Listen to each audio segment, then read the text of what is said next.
வணக்கம். லீவ் எல்லாமே ஜாலியாக தானே இருக்கீங்க, வேஸ்ட் பண்ணிகிட்ருக்கீங்க. எனக்கு நல்லா தெரியும் எல்லோரும் வேஸ்ட் பண்ணிகிட்ருக்கீங்க. இந்த வீடியோ உங்களோட அலர்ட்டுக்காக தான். இன்னும் தெளிவாக வேணுன்னா யூடியூப் சேனலில் வந்து பாருங்கள், அப்லோட் பண்ணியிருக்கேன், வந்து பாருங்கள், சப்ஸ்கிரைப் பண்ணுங்கள். இந்த சேனலுக்கும் இந்த பேஜுக்கும் வந்து பார்த்திங்கன்னா லைக் பண்ணுங்கள், இந்த பேஜுக்கும் ஃபாலோ பண்ணுங்கள்.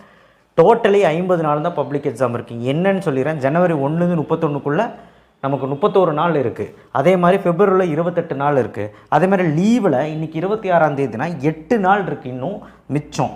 ஸோ மொத்தமாக 50 நாள்னு எப்படி சொல்கிறோன்னா, ஜனவரி 1 31 பொங்கல் 4 நாள் போச்சுனாலும், ஃபஸ்ட்டு ரிவிஷன் 11 நாள் எடுத்துக்கலாம். சும்மா 11 நாள் போச்சுனாலும் நீ 20 நாள் பாக்கி இருக்குது ஜனவரியில்.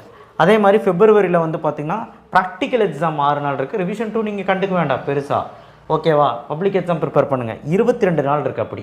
ஸோ 20 22 8 மொத்தமாக 50 நாள் நம்மக்கிட்ட இருக்குது.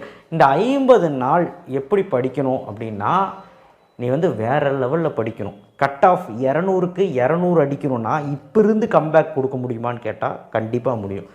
நீ ஆஃப் இயர்லி லீவை வேஸ்ட் பண்ணிட்டீங்கன்னா 30 to 40% வேஸ்ட் பண்ணிட்டேன்னு அர்த்தம். உன் மார்க்கில் ஒரு 50 மார்க் 50-60 மார்க் ரெடியூஸ் பண்ணிக்க, நீயே ரெடியூஸ் பண்ணிக்க. இதுதான் மேட்ரு. ஹாஃப் இயர்லி எக்ஸாம் நீங்கள் வந்து யாரெல்லாம் வேஸ்ட் பண்ணுறீங்க அப்படின்னு சொல்லி கமெண்ட் பாக்ஸில் பண்ணுங்கள். யாரெல்லாம் நல்லா படிச்சுருக்கீன்னு கமெண்ட் பாக்ஸில் பண்ணுங்கள்.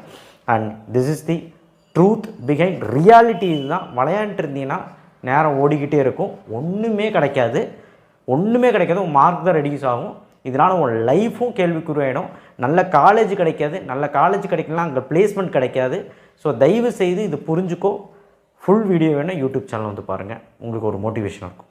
நன்றி.